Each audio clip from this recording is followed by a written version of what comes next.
Olá, pessoal. Nós estamos aqui então no nosso segundo encontro do Teologia, ou seja, teologia buscando a inteligência da fé e refletindo, portanto, um pouco sobre essa grande sexta-feira para nós, a sexta-feira da paixão, a partir dos padres da igreja.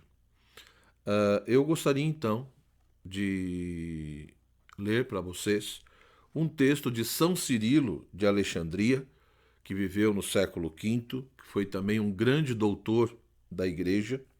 Um texto dele que é o comentário ao Evangelho de São João, item 12, 19.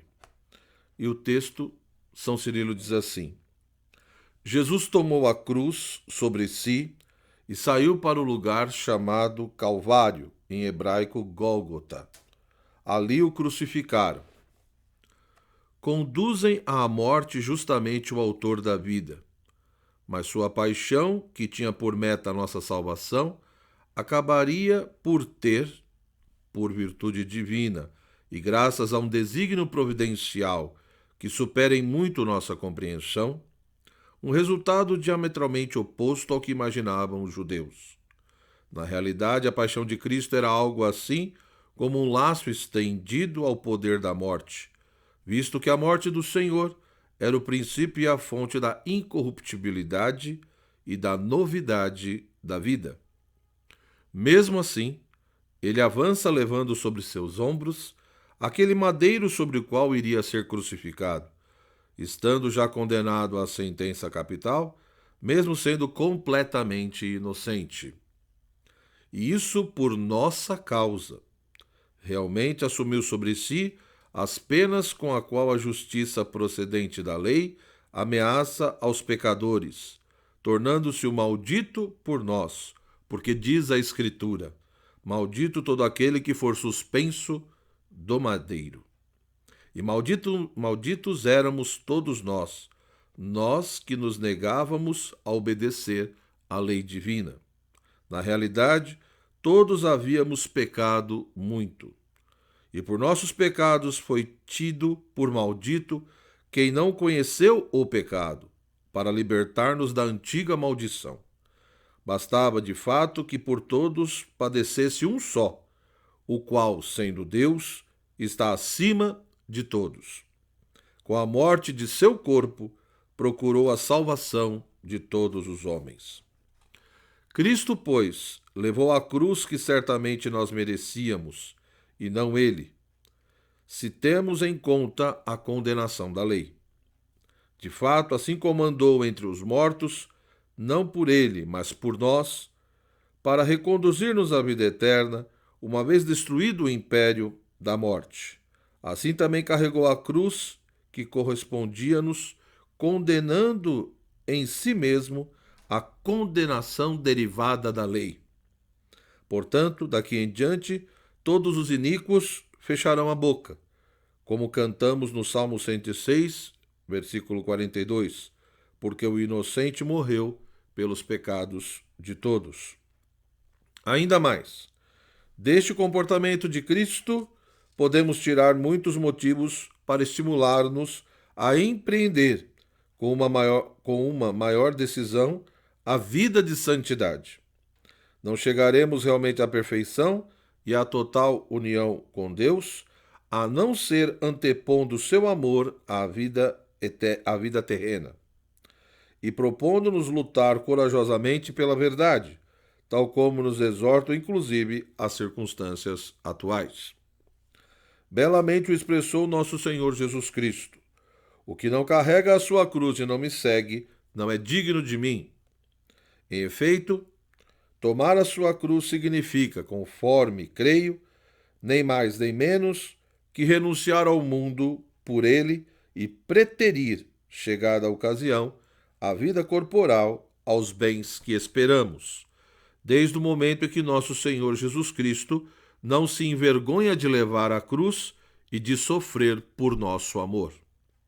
Assim sendo, os que seguem a Cristo estão também crucificados com ele.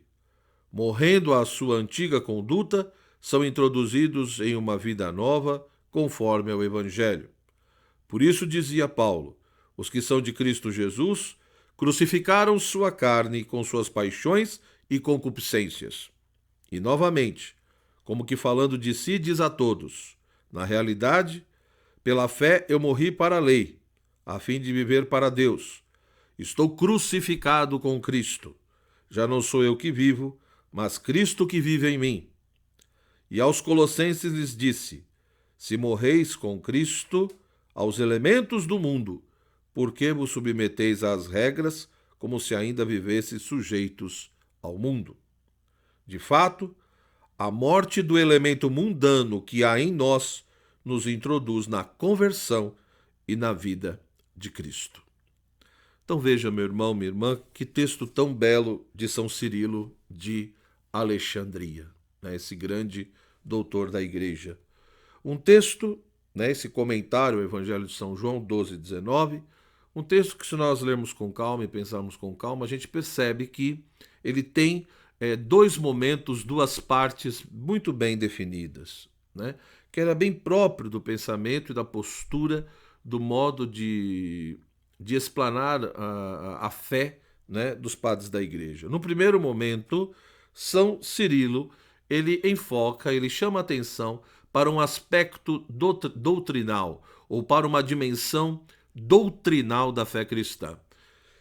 Primeiramente, portanto, o que ele nos lembra? Que, de fato, Jesus toma a sua cruz, ele assume a cruz. E junto com a cruz, evidentemente, tem toda a relação com a sua morte.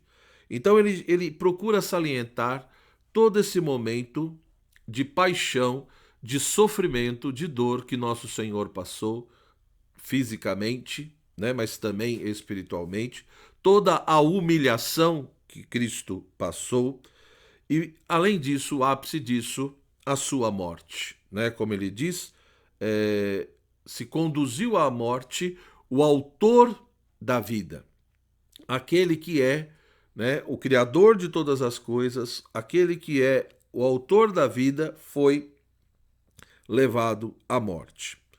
Porém, São Cirilo chama a atenção que, se por um lado, aqueles que fizeram isso, né, historicamente falando, se os judeus, aqueles judeus que estavam ali presentes, tinham ali um certo intuito, né?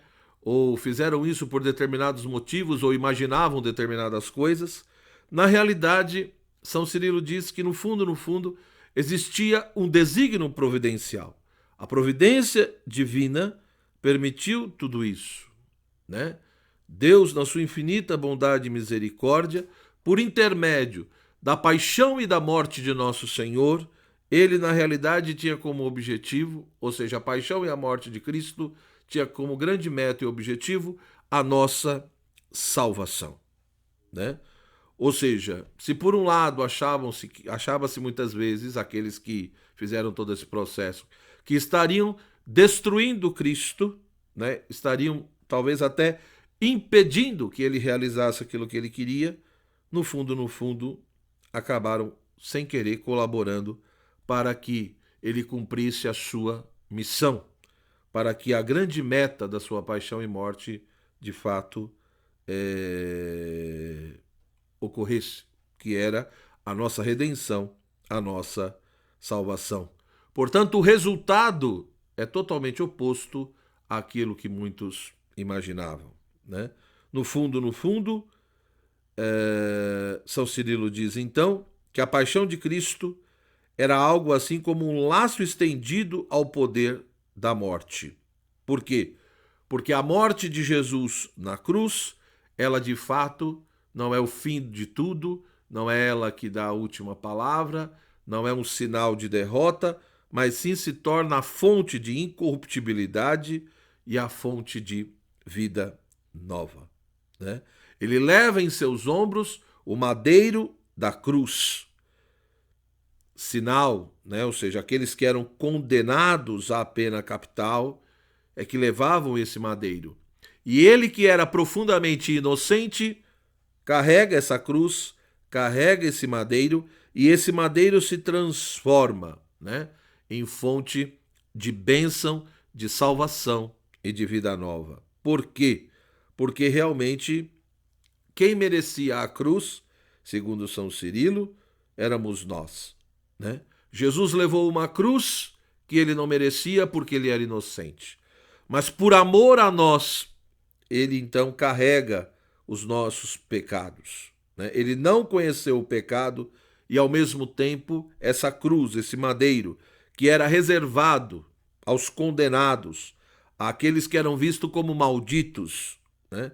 Ele, no fundo, então, se coloca no nosso lugar. Nós éramos malditos porque não obedecíamos à lei de Deus, à vontade de Deus. Ele assume sobre si, portanto, os nossos castigos, as nossas penas, né?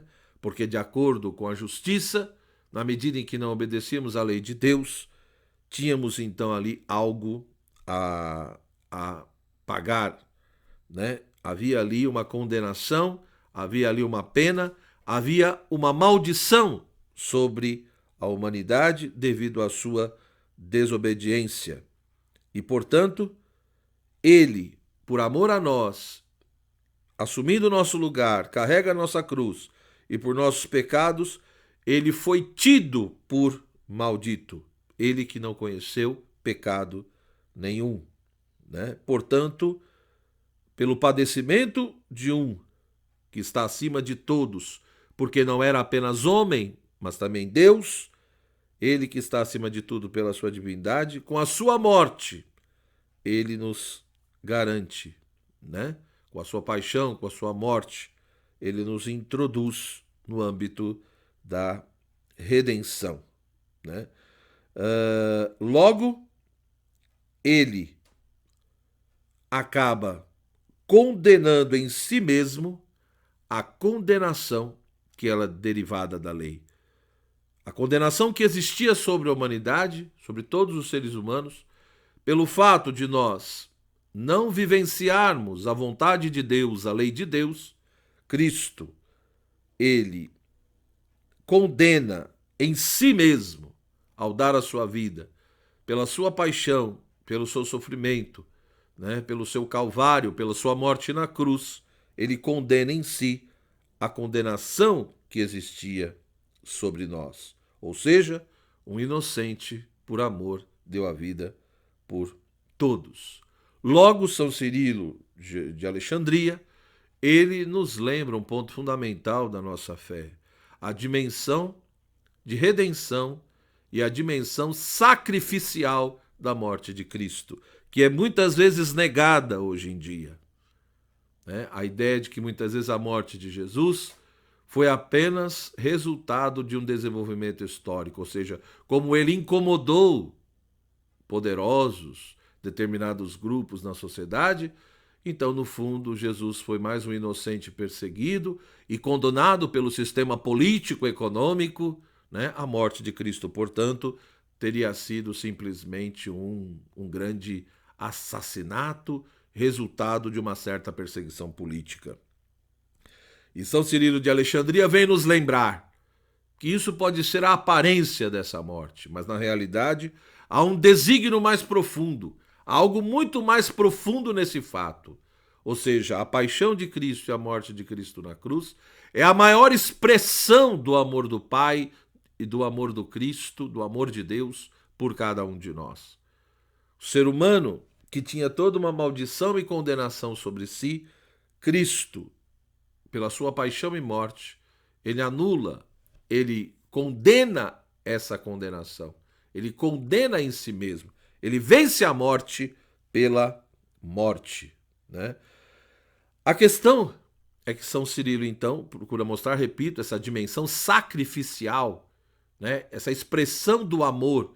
Por isso que Cristo crucificado é a maior expressão do amor de Deus, da sabedoria de Deus.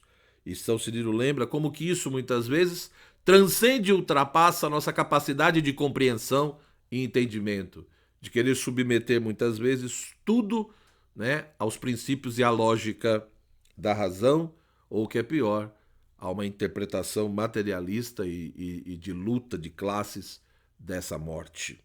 Mas São Cirilo nos lembra o sentido muito mais profundo e verdadeiro dessa morte.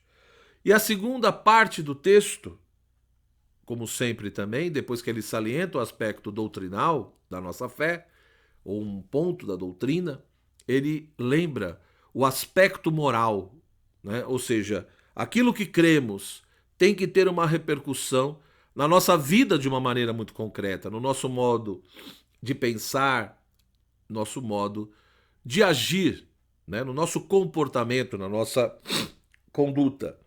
E ele coloca isso claramente, que esse comportamento de Cristo, essa atitude de Cristo, que Cristo fez, né, mostra que de fato nós precisamos buscar a santidade na nossa vida, né?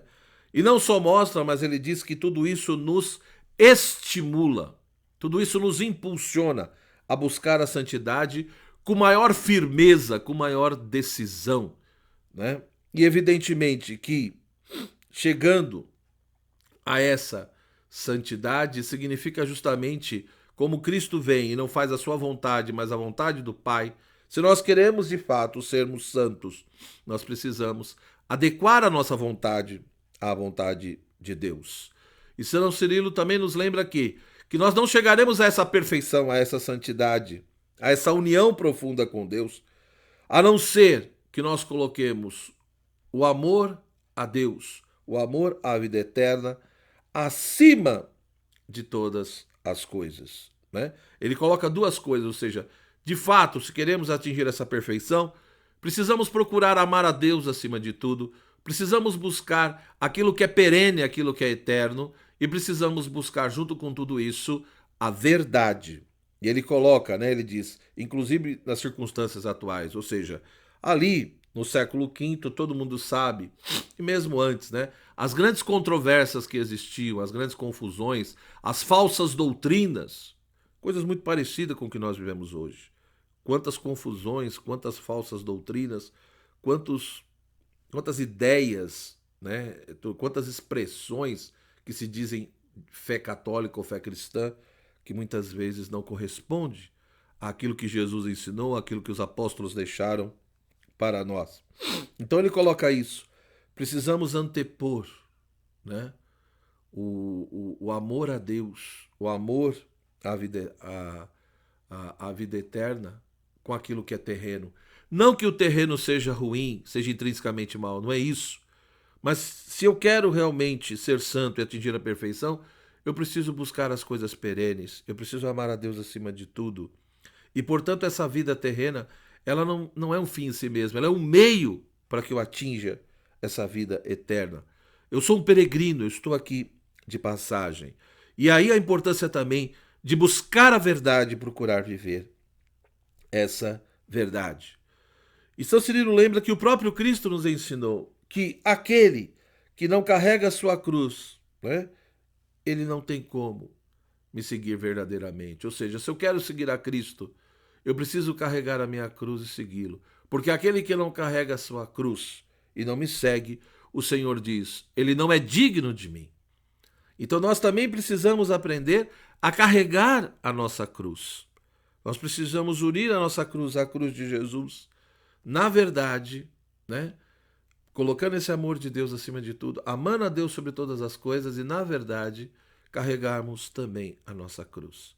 E o que significa carregar essa cruz? O que significa tomar a cruz, segundo São Cirilo de Alexandria? Significa renunciar ao mundo, né? E preferir muito mais os bens eternos, os bens perenes, do que simplesmente a vida corporal ou os prazeres dessa vida, ou qualquer tipo de bem-estar que nós podemos ter nessa vida. E como é fácil esquecer tudo isso. Porque, de fato, nós apetecemos muitas coisas nos atingem, né? Então a gente acaba muitas vezes nos preocupando muito mais com aquilo que é terreno, com aquilo que é corporal, com os prazeres e benefícios, né, ou glórias dessa vida, e esquecemos os verdadeiros bens, que são os bens eternos, principalmente o grande bem, que é o próprio Deus, que é contemplar a Deus e viver junto com Deus para sempre. Então, tomar a cruz é renunciar ao mundo, né? E deixar um pouco de lado, ou pelo menos em segundo plano, simplesmente os prazeres e as benécias dessa vida.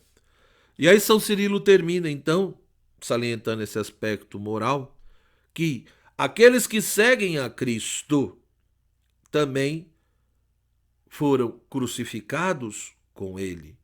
E como que eu fui crucificado junto com Cristo? Da mesma forma que Jesus morreu, eu também tenho que morrer no meu dia a dia, a minha antiga vida, a minha antiga conduta, e procurar alimentar cada vez mais aquela vida nova que eu recebi ali no meu batismo, né? E aí ele lembra alguns trechos das epístolas paulinas, que os que são de Cristo crucificaram a carne, as paixões, as concupiscências, né? Que no fundo, pela fé, eu morri para a lei, para poder viver para Deus. Já não sou eu que vivo, é Cristo que vive em mim. E se de fato eu morri com Cristo para o mundo, como é que ainda eu continuo seguindo os princípios e as regras do mundo? E o que é mundo aqui? Não é o mundo no sentido natural, né? Como se ele estivesse condenando a criação, o mundo natural. Tudo isso é intrinsecamente mal, é do diabo. Não. Se ele fizesse isso, é como se ele estivesse sendo um gnóstico. Ele não é, com certeza, né? Então, tudo que Deus criou é bom e belo. A vida é bela, a vida é um dom de Deus, essa vida é maravilhosa. O problema, portanto, não está no que Deus criou. O problema está, muitas vezes, no nosso apego às criaturas, onde a gente esquece muitas vezes que a beleza das criaturas é um reflexo da beleza do Criador. E mundo aqui, portanto, não significa o mundo natural criado por Deus, né? Ou a própria vida em sociedade. Mas mundo aqui é no sentido de tudo aquilo que se opõe a Deus, principalmente na tradição joanina, né? Então, só olhar na nossa sociedade, no mundo que nós vivemos hoje, quantos princípios, quantas regras, quantos modos de pensar e de conduta que contradizem totalmente o Evangelho de Cristo e a nossa fé. E muitos católicos se submetem muitas vezes a isso. Então, meus irmãos, que nessa sexta-feira da paixão, que nessa sexta-feira santa, onde nós vemos que desse madeiro da cruz, nós vemos ali o fruto da nossa salvação, a maior expressão do amor do Pai, né? E é por isso que São Cirilo diz, na medida em que nós morremos para todo esse elemento do mundo, aí sim nós somos introduzidos na verdadeira dinâmica da conversão e dessa vida nova em Cristo. Nós não podemos ter medo de morrer para o mundo, né? Se morremos com Cristo no nosso batismo, se participamos de fato da sua morte, precisamos morrer para aquilo que não vem de Deus. Precisamos realmente procurar ser um novo homem, uma nova mulher. Precisamos morrer para as nossas paixões desordenadas, para a nossa carne, ou seja, para uma vida desregrada. Temos que morrer para tudo isso. E evidentemente que tudo isso pressupõe a graça de Deus. E a paixão e a morte de Cristo na cruz. É esse lenho da cruz do qual pendeu a salvação do mundo. É dali que jorra toda graça, né? Toda a fonte da misericórdia. Que Deus te abençoe nessa sexta-feira santa, que você possa realmente meditar tudo isso e que Deus nos dê a graça de celebrarmos profundamente, né, toda a dimensão mística da morte de Jesus na cruz. Um forte abraço. No nosso próximo encontro eu estarei falando então sobre a vigília pascal e a ressurreição do Senhor. Boa sexta-feira santa. Até o nosso próximo encontro. Até lá.